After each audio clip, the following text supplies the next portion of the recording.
नमस्कार दोस्तों।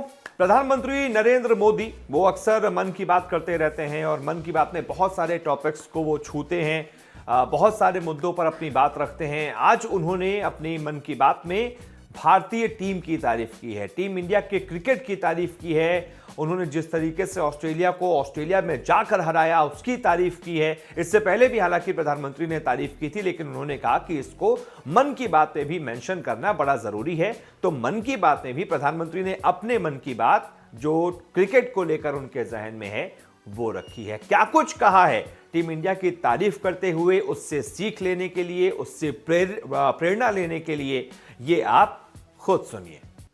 जब मैं मन की बात करता हूं तो ऐसा लगता है जैसे आपके बीच आपके परिवार के सदस्य के रूप में उपस्थित हूं। हमारी छोटी छोटी बातें जो एक दूसरे को कुछ सिखा जाए, जीवन के खट्टे मीठे अनुभव जो जी भर के जीने की प्रेरणा बन जाए, बस यही तो है मन की बात। आज 2021 की जनवरी का आखिरी दिन है। क्या आप भी मेरी तरह ये सोच रहे हैं कि अभी कुछ ही दिन पहले तो 2021 शुरू हुआ था? लगता ही नहीं कि जनवरी का पूरा महीना बीत गया है। समय की गति इसी को तो कहते हैं। कुछ दिन पहले की ही तो बात लगती है जब हम एक दूसरे को शुभकामनाएं दे रहे थे। फिर हमने लोहड़ी मनाई, मकर संक्रांति मनाई, पोंगल, बिहू मनाया। देश के अलग अलग हिस्सों में त्योहारों की धूम रही।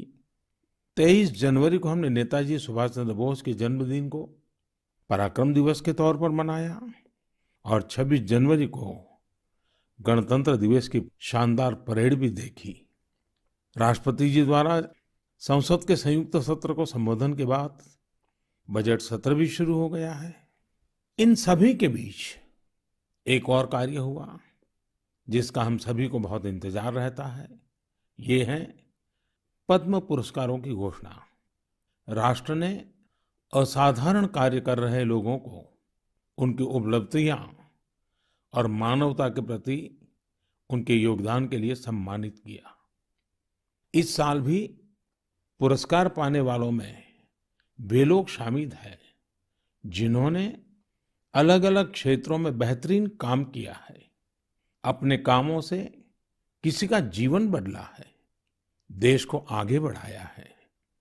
यानी जमीनी स्तर पर काम करने वाले अनसंग हीरोज को पद्म सम्मान देने की जो परंपरा देश ने कुछ वर्ष पहले शुरू की थी, वो इस बार भी कायम रखी गई है। मेरा आप सभी से आग्रह है कि इन लोगों के बारे में, उनके योगदान के बारे में जरूर जानें। परिवार में उनके बारे में चर्चा करें। देखिएगा सबको इससे कितनी प्रेरणा मिलती है। इस महीने क्रिकेट पिच से भी बहुत अच्छी खबर मिली। हमारी क्रिकेट टीम ने शुरुआती दिक्कतों के बाद शानदार वापसी करते हुए ऑस्ट्रेलिया में सीरीज जीती। हमारे खिलाड़ियों का हार्डवर्क और टीम वर्क प्रेरित करने वाला है। इन सब के बीच दिल्ली में 26 जनवरी को तिरंगा का अपमान देख देश बहुत दुखी भी हुआ। हमें आने वाले समय को नई आशा और नवीनता से भरना है। हमने पिछले साल असाधारण संयम और साहस का परिचय दिया। इस साल भी हमें कड़ी मेहनत करके अपने संकल्पों को सिद्ध करना है। अपने देश को और तेज गति से आगे ले जाना है।